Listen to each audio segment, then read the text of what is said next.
Also notice that you've received a couple of tickets. You have 2 pink tickets. They are for cocktails, Rail and House Beer and Wine. The white ticket is for our giveaways, a little raffle that we'll be doing in just a little bit. You also have a bunch of handouts on your tables and some other things, koozies, pens, notepads. Feel free to take those with you. Your first handout, if I can go through this with you, just want to tell you a little bit about Heritage Title, one of our sponsors of tonight's meeting. We offer the best rate guarantee that we will beat any other title company's closing cost by $100, okay? And we also offer your buyer a $300 credit toward closing. The great thing about this as well, to use our title company, is we travel anywhere, Maryland, Virginia, and DC. And as an agent, you get your commission check right at the table. So if you haven't tried Heritage Title, try to give us a go. If you have tried us in the past, just wanted to ensure you that we're making things much more solid over there. We have new processors. We have Kathy, Sheila, Holly, Chrissy. We have Nicole, who's a post-closer. And they were unable to make it this evening that I could introduce them personally because they're actually working on files. So just think about that in the future, you guys, Heritage Title. The next handout right here, Heritage Financial, another sponsor of tonight's meeting. And Heritage Financial is our in-house lender. So we also offer the best rate guarantee that will beat any other lender's rates. We also offer you a $100 Home Depot card just to pre-qualify your buyer. So again, if you allow us to pre-qualify, you get a $100 Home Depot card. And then the last handout, the blue one, you guys, for you agents, send me agents. Send me agents to hire. Because for each one that signs on, you get $100. Okay, so who doesn't want to get $100? Right now, Taylor Properties and Arundel Properties, we were over 600 strong. So I just wanted to let you know that. Good job, you guys, for bringing me those recruits. You do have some other handouts that we'll address a little later on. Our guest speaker, a little bit later on, 1031 exchanges. Okay? And then, our first speaker we're going to have is going to be Brian Ernest. He's from Ready to Sell Renovations. Okay, Ready to Sell Renovations. So I want to introduce Brian Ernest. Come on up, Brian. Big hand for Brian Ernest. Also, just so you guys know, dinner will be at 6. So this first part's informative, and I hope you enjoy it. And here we are, Brian. Hey, how's everyone doing tonight? Good. So I don't know if you all remember me, but I was here about a year ago. So we've just we're almost on our first full year in business now, and we broke $2 million this year, and we won Best Kitchen and Bathroom Remodel in What's Up Annapolis as well. Can everybody hear me okay? There you go. Okay. So I'm sure you all remember how informative my last one was, right? But we made a few changes, and we figured out what real estate agents are really looking for.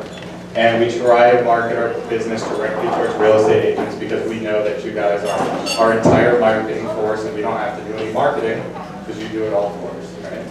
But we want to make sure that we're doing a great job for you and making sure that you guys are the ones that are making the money and closing the deals out of all of this. So, I want to talk about 2 things tonight. So the first thing that I want to talk about is going to be failed inspections. Has anybody seen my little email flyer come out to you about if your house fails an inspection? So everybody's a real estate agent here. Everybody's been to had your house on the market there, and then you do the inspection, and then you get a list of 50 items that they want fixed, right? So then you as the real estate agent have to call the HVAC person, the plumber, the electrician, the guy that fixes the handrail, that touches up paint on this, caulks, all that. And it's a nightmare because you have to be the ones that do everything, right? And then then the sellers say, well, I don't have enough money to fix all of this. And then sometimes it's come out of your commission to do it and all those things. Well, we found a really easy example for you and a solution for you. So basically what we do is we'll take care of all of that. So we're a general contractor, we have a general contractor's license, and we have all of the licensed HVAC guys, the electricians, the plumbers, all that taken care of for you. And then what we do is we'll come in, if you send me your failed inspection report, right? I'll give you back an itemized list with a breakdown of cost, typically within 24 hours from when you send me that list without even stepping foot into the house, because we do so many of these now. But the best part about it is we'll do all this, and then we'll defer our payment to the closing table. So it saves a lot of deals a lot of the times. We did about 65 of them this year so far, and our goal is to do about 200 next year. So we have plenty of staff that can handle all of it, and we make sure that we come get it done and get it done right. We haven't had any houses not make it to the closing table because of that. So, the second thing is, does anybody have any questions on that before we move on? Okay, question. Yes. Who's responsible for the payment if they don't pay? Well, I haven't had anyone not pay yet. I've had it where the part where the contract falls through. So the homeowner is responsible for the payment. Homeowner? Yep. And then my bill is associated with the settlement. So before we take this on, the homeowner has to sign a contract with me, and I need to know the name of the settlement company and the date of settlement. So let's say that it does fall through, then I charge 1.5% interest per month on that total until that total is paid. And the house transaction cannot go through without me getting paid on it. Yes. Can you put a lien on a property to protect yourself? You can put a lien on a property to protect yourself, but you can only there's stipulations when you can go mechanics lien. And typically the failed inspections don't meet the threshold for it. So that's the reason why most people don't do this. I'm perfectly comfortable doing it because I know, we've been doing it enough that I'm perfectly comfortable. We haven't not got a paid one since. Yes. When, are they in-house employees or are they subs of yours? So what we do is probably 50% of them are in-house employees and then 50% of them are subcontractors. But our subcontractors work exclusively for us. So for instance, my electrician doesn't take on a single other client except for ours because of the volume that we do now. It just doesn't make sense for me to put him on my payroll. When I do a lot in contracts, I just put general contractor fix, general contractor. You know, a lot of people say, I need an electrician, I need it. If I'm represented, it depends on, you know what I mean? Because a lot of times, a general contractor can fix a faucet. So I just generally put general contractor, general contractor. See, because you're smart, that keeps it cheap for your client. What he says is, when they're doing the addendum, instead of saying licensed electrician or licensed HVAC technician, they just put have a general contractor do it. Then I don't have to charge the higher rates for my master electrician to come out there and do all of that. Okay. Any other questions? Keep going, Brian. Okay, good. Well, if anybody would like to use that service, we do it quite frequently, and like I said, all you need to do is email me your inspection notice, and I'll show you which ones you should do, which ones you shouldn't do, walk you through it, and I'll give you an itemized price list on them, because I know you only have about 5 days before you have to respond to it. So if you can send that over to me the next day, I'll get it back to you the next day with a price list of everything on there, and then you can choose with the client which ones you're going to do and which ones you aren't going to do, instead of scrambling at the end of the day. How far did you go? Distance. Okay, so we really like to stay within Anne Arundel County, the east side of Prince George's County, and the south side of Baltimore County, but depends on what it is and how busy we are. How much business we do with you makes a difference. So like, I have some real estate agents that we do a lot of business with that I'm willing to go a little bit further with, but I'm not going to drive to Frederick to go change a light bulb. It just doesn't make business sense because I wouldn't be able to service all the other ones around here. Can we get your information? Absolutely. I got business cards right back there. I'll come pass them out for you. Okay, any Anything else on that before we move on? Yes, sir. Is there any remodeling or repair projects that you don't do? No, we do everything that you need done. So mold remediation is a big one that we do a lot of. You know, lead testing, that's something that's a little outside the box, but anything that's on that list we can take care of.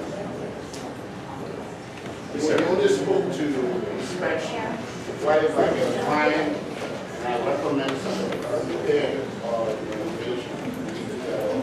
Absolutely. So that's going to be in the second part of it. Okay, yes. Are you all certified to do asbestos removal? No, but like we said, we have subcontractors that do that type of stuff. And the way that it works is, you know, everybody always thinks, well, when you subcontract something, the price goes so high, why don't I just call that subcontractor ourselves?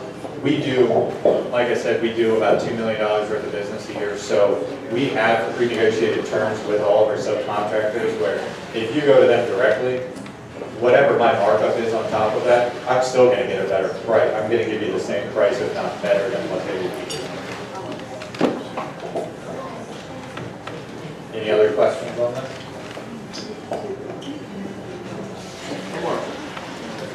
You say you just prefer general contractors as opposed to licensed and non-contractors? Sorry, what's that? As far as the people you refer, the people that work for your network, are they all licensed and bonded, or are they just general contractors? So I believe you said all of my subcontractors, did you say are they all licensed and bonded? Correct. Yes, and they also fall underneath my license and my bonding and my insurance. So anybody that I hire or is on there is automatically covered under my policies. So you never have to worry about any of them. And we carry more than MHIC minimums and everything else. Okay.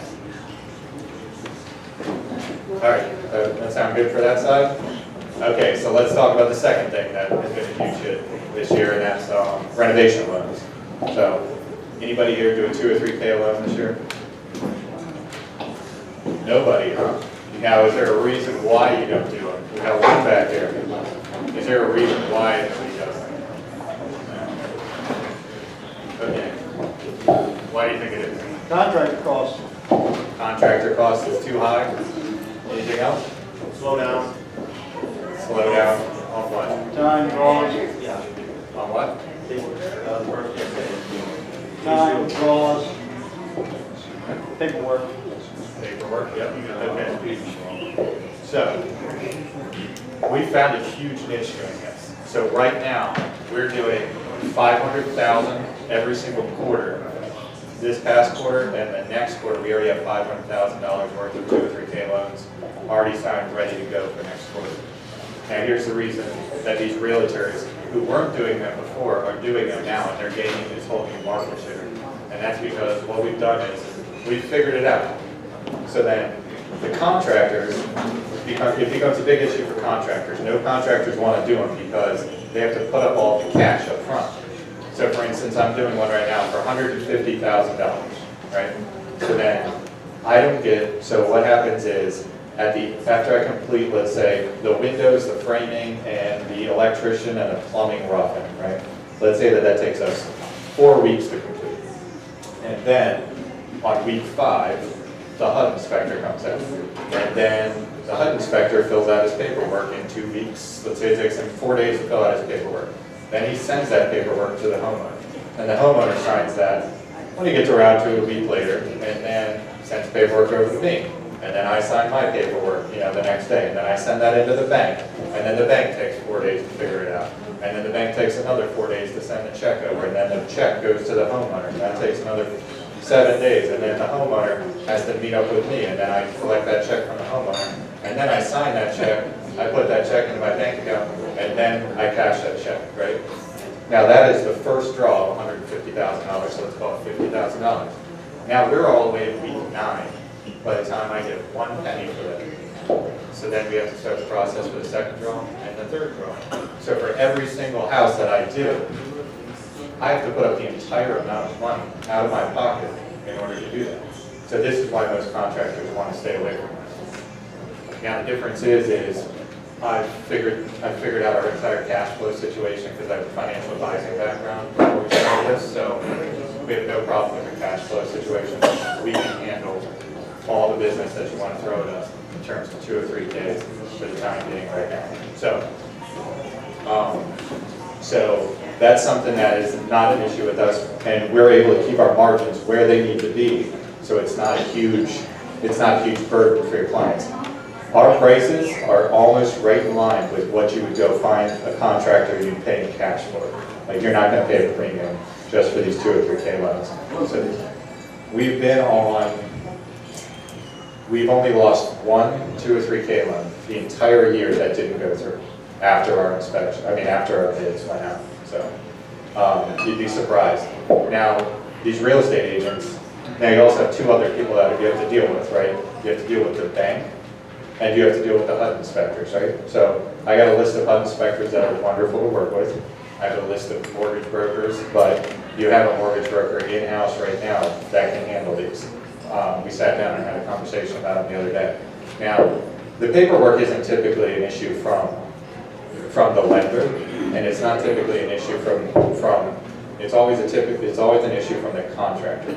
I have this paperwork completely taken care of, where the homeowner never has to worry about it, never has to worry about what they're filling out, what's incorrect. We take care of that. We have a dedicated person in-house that only does the paperwork on these things.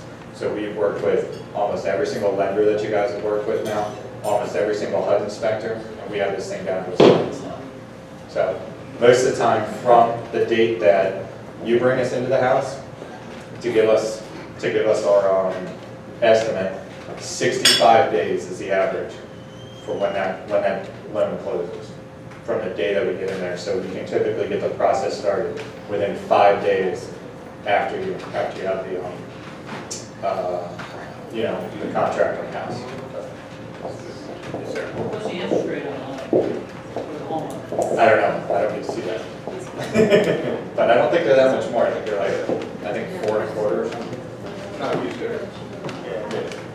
I think the hardest part for agents is we don't all necessarily know what things cost. So if we don't put the right offer in on the property based on what is needed, then everybody moves in the end. Is there some formula they could have, just like the investors have when they go in with their own contractors, that can give us a basis of the template? So, we can look and see what needs to be done. That's the easy part. If you don't know what the numbers are, it makes sense to do it. Absolutely. You don't want to put an offer in and then, 100%. have a number. So what her question is, how do we ballpark numbers before we even bring you out to even see if that's a feasible option for our clients? And it's a difficult answer, but I'll be happy to give you some ballparks, like right off the bat, right? So if you want to do but it's all going to be determined upon what the client chooses, right? So a bathroom, for instance. A bathroom costs about $5,000 to redo a bathroom, plus whatever the client chooses. So if the client chooses a bathtub that's $3,000 and a vanity that's $10,000, but typically if it's just a typical a full bathroom in a hallway, it's about $5,000 plus materials. So determining upon what client chooses, they can get out of there for $6,500 or they can get out of there for $35,000. So that's really all it comes down to. So you need to know what marketplace you're in. A kitchen costs somewhere between $20,000 and $30,000. Okay? Yeah, if you want to redo a kitchen with recessed lights, new countertops, new cabinets, new appliances, new flooring, new paint, and everything, it's going to cost you about somewhere between $20,000 and $30,000, depending upon how many cabinets you are, how high level of granite. But for those nice things, it's going to cost you $20,000. So that hopefully at least gives you a ballpark. And I would just say from the agent standpoint, the way that you would do this is you're buying the property on the market, and for instance, the way you can kind of convey this is you say, suppose you do X, what you want to do, this is what your market value of this property will be after you complete these renovations. And that helps them understand that they're establishing a good amount of equity using that to appreciate. So you're looking at the retail price on the back side and then backtrack. Yeah, I mean, there's usually going to be a gap because the properties are distressed for the most part. So you can look at it and say, after this work is done, you know, this is where you'll be sitting at. And that'll help them understand the goals. So you have two ways you can look at this. You can say to your clients, you can say, hey, you want this house, you can't afford this house, but we can find this fixer-upper and make it work. Or you can show them, hey, everybody wants a deal. You know that every single person, every single client, doesn't matter what they want a deal and they want to be able to be in the house that they want, right? So if you can show them, well, this house that's perfectly fixed up next door is, you know, worth $325,000, or you can buy this piece of junk here for 200 grand, we put 75,000 into it, and now you have a 15% equity position. That's typically what does. And what I'll do is I'll be happy to go in and do the sale with you, with your client while we're sitting there, and show them, here's how much this is going to cost. If you bring the comps, I'll let you do all that, but I'll show you, here's how much it's going to cost, that you can actually do the math and show them afterwards. So then there's also like VA ones. There's a ton of different renovation loans that you guys have access to, and there's even like 0% VA ones. There's a lot, but just know that there's a low inventory out there of different types of houses. So you should really consider this because this is what all of your competitors are doing right now. So don't just pigeonhole yourself to just the conventional sale. You guys should try and think outside the box, and don't be afraid to try one. You know, the worst thing that you're going to do is lose a client that you would have lost anyways because they went to that broker right next door and figured out that they can do 2 or 3K. So, okay, so those are basic. Yes, sir.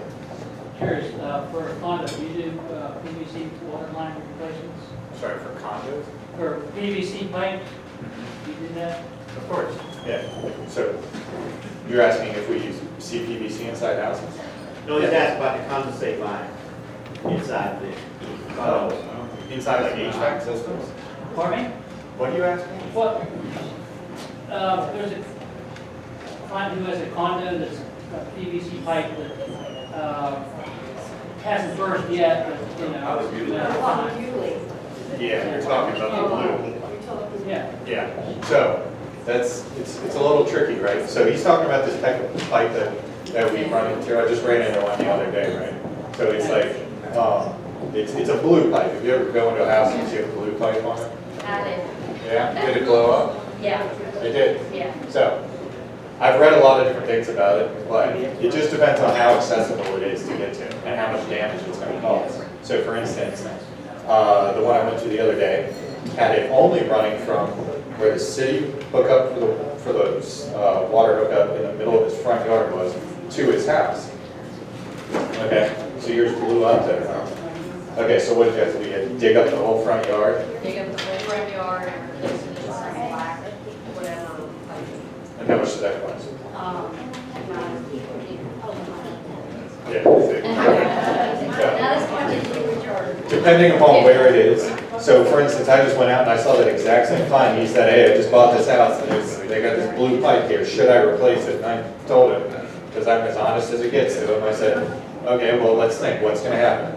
I can charge you $5,000. I can dig up your whole front yard and replace this whole thing. Or you can wait and see if it actually bursts. I'll give you this $5,000 quote right now. If it ever bursts, give me a call, and then we'll do the exact same thing that was going to happen. I'll dig up this thing. It's $5,000, and I'll replace it. It'll just be a little muddier for me to dig.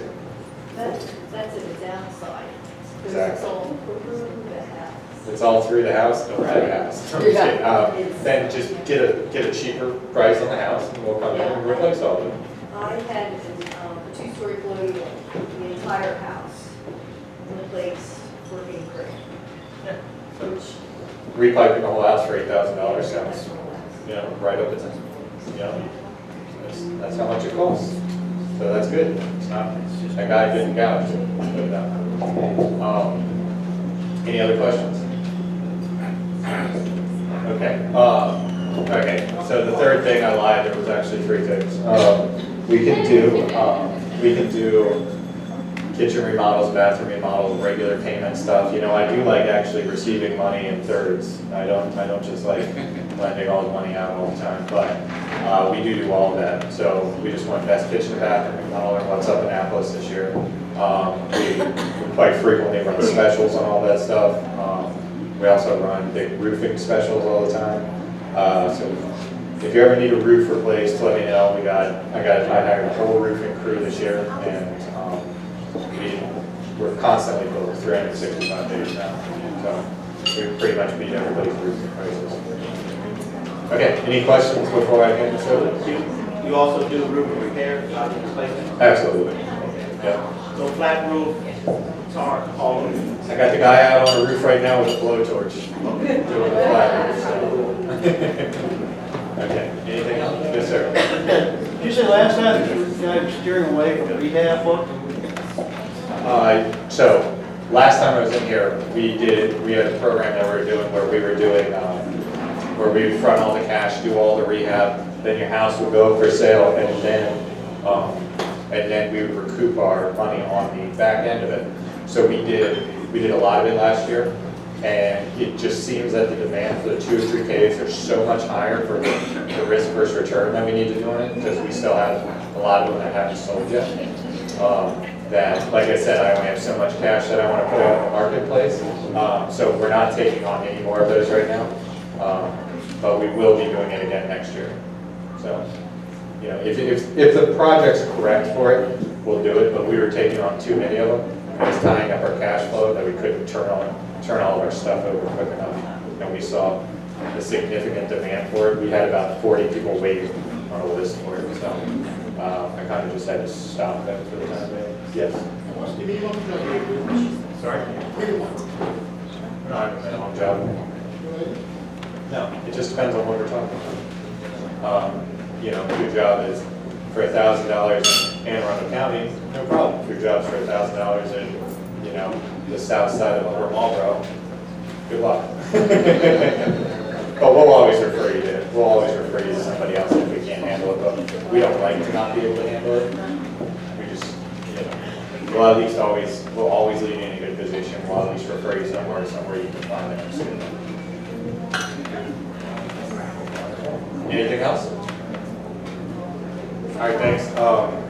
I have some cards on the back table if anybody needs them. I might need a few more, pass down time. Thank you, Brian Ernest. Ready to sell renovations. Okay, you guys, now here's the fun part, giveaways, so get your white ticket out.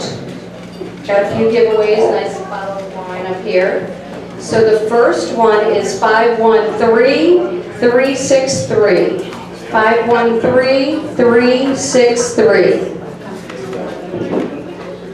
No takers? Oh, Carol, come on up.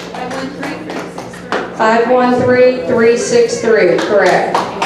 New agent with us, give a shout out to Carol. Thank you. Take your pick.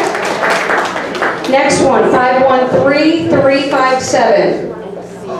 357 are the last three. 357. No takers? 513357. No? Okay. 513346. 513346. No? Did they leave? Okay. 513344. 513344. Woo! All right. Darius Key, right over here. Take your pick. Okay. Let's see. Next one. 513359. 513359. 359. Come on, David, get on up here. Time isn't wasted. 513323. So again, the last three are 323. Hi. Take your pick. 323. Yay! All right. Thank you, Mia. Go right ahead. Take your pick. And let's see, one more, you guys. One more giveaway right here. 513-333. 333.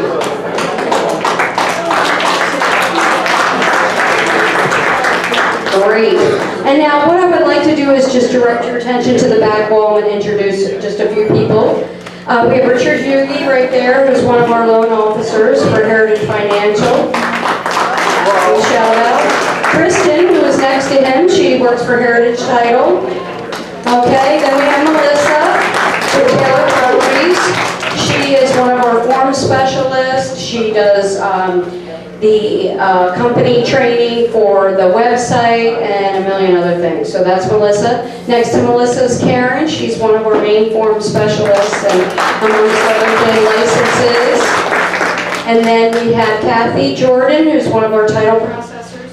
Processors for Heritage Title. Then we have Tiffany next to her. Tiffany, right there. She does your signs, posts, business cards. And then we have our Virginia broker, Mike Taylor, at the very end. So a little shout out to them. And now I'm going to introduce our guest speaker, who is Mr. William Horan. And he is a certified exchange specialist with the Realty Exchange Corporation. So if I can get everyone, give a nice big hand for Mr. Horan.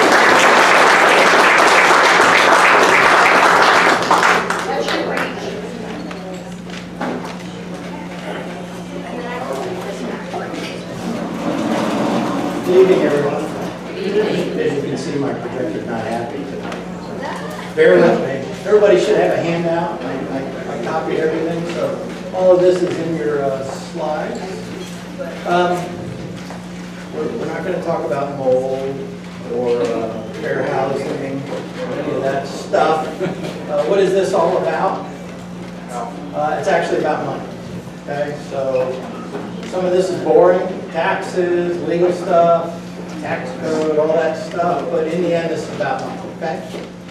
Uncle Sam, Aunt Marilyn want a piece of the action when you sell profitable real estate. So this is the tool to pick that money up and go buy something else and keep going. And you're not triggering the tax when you sell. You're picking it up, moving it the address someplace else, right? I got 30 minutes to give you a whole snapshot of what this is all about. A little bit about who I am, Realty Exchange. All we do is 1031 exchanges. So we're a qualified intermediary. We're the middleman that helps people do exchanges. We bridge them from A to B or whatever their transaction looks like, okay? I'm going to talk about tax reform here just for a minute because that's obviously in the news. What is an exchange? Where does it come from? The role of the QI. What is my job in between? I'm going to run the numbers real quick just so you have a feel for how painful it is to sell real estate. What is like-kind? You've heard that term, like-kind exchange. What does that mean? How much do you have to buy to not pay any taxes? I'll talk about the timing because there's a window to do an exchange, a clock runs, and then a little bit of the process. All we do is exchanges. That's the key thing. You guys got my phone number, so that's all you need to know about me. The tax reform. So I'm part of our association of QI companies across the country. I spent way too much time lobbying on the Hill. You guys are watching this very closely. There's a House bill that should be voted on this week, and it's headed over to the Senate, and the Senate will probably get out of committee and then head to a vote the following week. The 1031 provision on the investment side of the real estate is safe in both the House and the Senate. Okay? So at the moment, we're status quo. We don't see any real threats to it unless some of the wheels come off of this process here. You guys are all watching mortgage interest deduction, SALT, all that stuff. A couple other things you need to pay attention to that are buried in the bill. There's proposed changes to remove second home interest deductibility. Today, you can write off interest on 2 properties. We're talking about removing it to just be your primary. So that's going to ripple through the second home market space, right? People will start making different decisions. And also, they're talking about changing Section 121 today. You can turn a home every 2 years. Primary residence is 2 out of the last 5. They're proposing to make that 5 out of 8. That's going to ripple through the home market space, right? Because then people have to make different decisions. All right? So just please pay attention to that. I know you've got your calls of action from NAR, just got all that out to you all. The difficulty is you're in a Democratic state, and your Democratic senators don't have a vote on this thing, neither do mine in Virginia. Right? So they can make a lot of noise, but this is being run by the Republicans. They're all in the middle of the country, and that's what's driving this thing. Right? So if you want Bill Horan's prediction, this is going through. You know, I know you see it all in the press, the wheels are going to come off, they couldn't get it done for healthcare, all that stuff. They are scared on the Hill. They'll pass us a ham sandwich, right? Because they're going to get a win before they go into the next election cycle. So just thing's plans, all right? But don't listen to me, I don't know. All right, what is an exchange? It's part of the law, right? It's part of the tax codes. It's not a scheme, it's not a program, it's part of the law. No gain or loss should be recognized on the exchange of property held for business investment property if it's exchanged for the same type of property. That's a swap. Two people swap properties, that's an exchange by definition. Just simultaneously find each other on Craigslist, swap deeds, that's an exchange by definition. Okay? A straight swap. We had the Starker case. You may have heard this term Starker exchange. Well, he was in the timber business. He structured a couple of transactions where he gave up ownership of the timber, but he didn't get anything from the timber company. And they promised to pay him replacement property in the future. And that's how he ended up getting his replacement property. So he gave up ownership, got a promise, and then they gave him replacement property in the future, submitted it to the government as an exchange.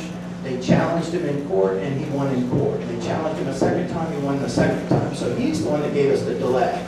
You could give up ownership and then later get the replacement property. Okay? So now there's a delay in the tax court, and so the government gave us a regulation on how to deal with that. A deferred exchange, a delayed exchange, is defined as an exchange pursuant to an agreement. The timber company had an agreement with Mr. Starker. I have an exchange agreement with my clients. Right? I'm just like the timber company. Taxpayer transfers property held for productive use in trade or business. This is only business investment property, and subsequently receives property to also be held for business investment. So there's the sequence. You got to give up the old one and then take title to the new one. Most people need the money to get from A to B, okay? But it's got to be in that sequence because of the regulation. Okay. The IRS defines safe harbors. Using a middleman, a qualified intermediary, is one of the safe harbors. There's plenty of people that have ignored the safe harbors. They did it on their own, ignored the clock, all that stuff. They have all lost in court. So it's very clear what the government's looking for. Use a qualified intermediary as a safe harbor to bridge you from one A to B.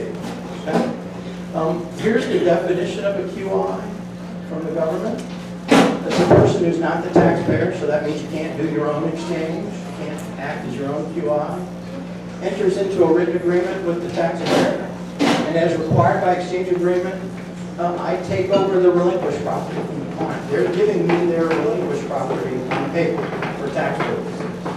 I sell the property, and I take the money. And then my job is to acquire the replacement property for them. I have the money, I'll buy the property for them and make sure they're the owner. So just like Mr. Starker's transaction, they give up the property to me, I sell it, take the money, and then we buy the replacement that they pick out and make sure they're the owner. They had property, they still have property, and they didn't gain in between. That's mechanically what we're doing. Okay, does that make sense? Cool. Here's what I typically see. You go get a contract to sell just like normal. Okay? Normal contract to sell. I get hired, so I start my process once there's a contract to sell. Because if you don't have a contract to sell, you don't need me.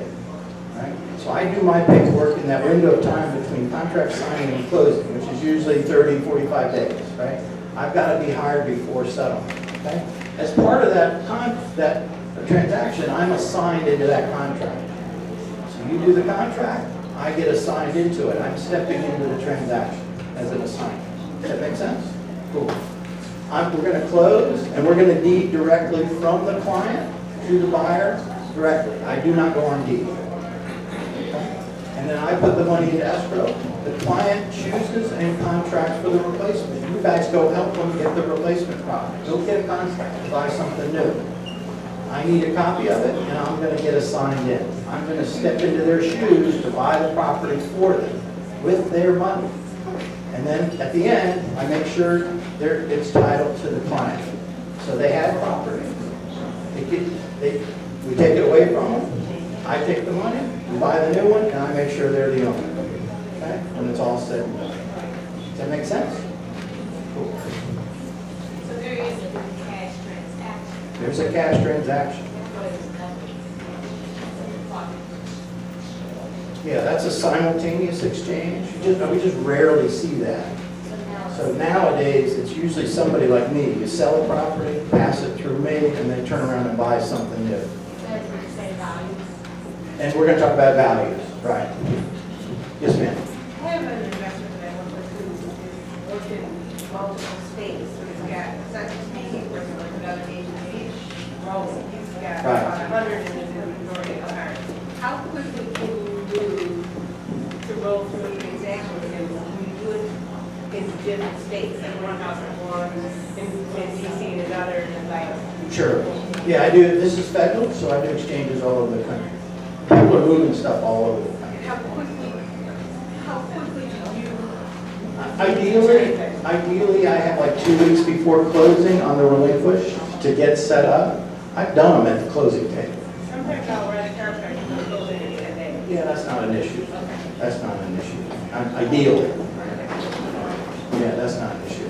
But we'll have the property already. That's ideal. That's ideal. Yeah, you have both the sale and the purchase queued up. That's ideal. That's no problem. But you might want to use what I got going on. That's fine. Yeah, that's no problem. All right, let's talk about numbers for a minute. The tax bill. Okay. Here's my scenario. I'm selling out at $500,000. I've got a basis of 150. Everybody understand basis? Your cost in a property. Okay.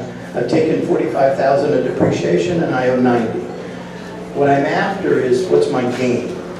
So you start with the sale price. You lower that down by selling expenses because it's costing you some money to get out.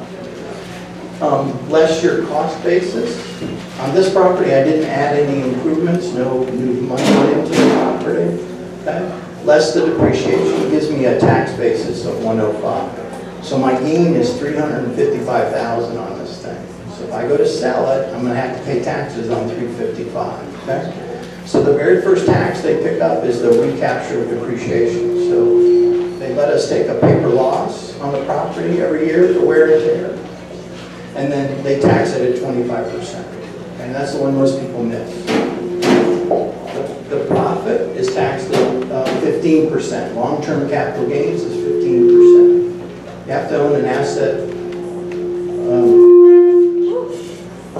You have to own an asset. You have to own an asset a year to get to 15% money. So, I've got a smaller number there. If you put $355,000 on somebody's tax return, they're rich for the year. You have a progressive tax system. You put that much money on the return, other things kick in. The first one is the Affordable Care Act. 3.8% kicks in. And then the rate changes up to 20% if your income rises above 400 single, 450 married. Right? So in my little scenario here, it's too low a number. Right? Plus Maryland's going to want a piece of the action. What is it, about 7%? Depending on the county, maybe 8%. So you got to add that piece in there. It is expensive to sell profitable real estate. Right? So you can always pay it. Right? I don't know if anybody's ever written a big check like that, but it's a one-way trip, and they don't send thank you notes. So, or you take that money and go buy something else, and do it again. Right? Try and make more money. Okay? All right, cool. Let's talk about what is like kind. In the real estate world, it's real estate for real estate. So any kind of real estate for any other kind of real estate anywhere in the country, as long as it's all business investment property. Not homes where you live, not second homes where you play. Okay? All business investment. So I can go from dirt into a warehouse, hotels, mix and match, all I want anywhere in the country. Okay? That's like kind. It's also all the parts and pieces. I did a transaction not too long ago for a cell tower easement into perpetual timber rights, which is considered real estate. So it's all a bundle of rights. I have a transaction coming out of north of Denver for water rights. They need water up there. And she's bringing the money back to Virginia to buy townhouses or something. Okay? So you're going to broaden your thought process as to what can be exchanged. All right, cool. This is all business investment assets as well. So about half the exchanges in the country are equipment, and the other half is real estate. So trucks, buses, all that stuff is done as well. Okay? All right, cool. What's not covered under 1031? Homes are not covered. That's section 121, different section of the code. Okay? Second home and vacation homes are not covered under 1031. So if it's a play property, a personal use property, there are no shelters for that. That's for rich people, you're paying taxes. Okay? There's always the question about when it's a beach property, and I rent it during the summer, and then I use it a few weeks during the year. When does it change from an investment to a personal use property? If you keep your personal use down to 14 days or less per year, you can consider that an investment property. Okay? It's when you use it more than that, then you're tipping your hand to the government, this is a play property. Okay? Does that make sense? Okay. Dealer property is not exchangeable. What's a dealer? A builder, a developer. Their intent, their purpose is for resale. And that's really where the flippers fit. If you buy a property, add money to it, and then sell it, and that's your intent, that's dealer property. Okay, so it doesn't fit the definition of held for business investment. Hey, can you repeat that one more time? Sure.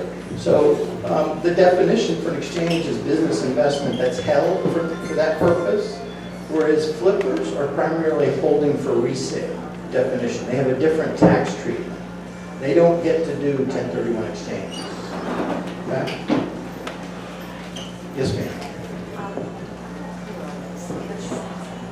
The owner lives in his house and he wants to then rent it out for a substantial number of years. Right. Can he take that home then, that he's rented out for these years, and sell it as an exchange to get another rental place? They do that? Yes. So the question is, I live in a home, turn it into a rental, a couple of years of rental, sell it, and then do the exchange on the property? Sure. They also should still qualify for the primary residence 2 out of the last 5 years. But you can do both on the same property, actually. Yes. Watch this tax reform stuff, right? Because this is going to be a moving target on us, right? Partnership interests are not exchangeable.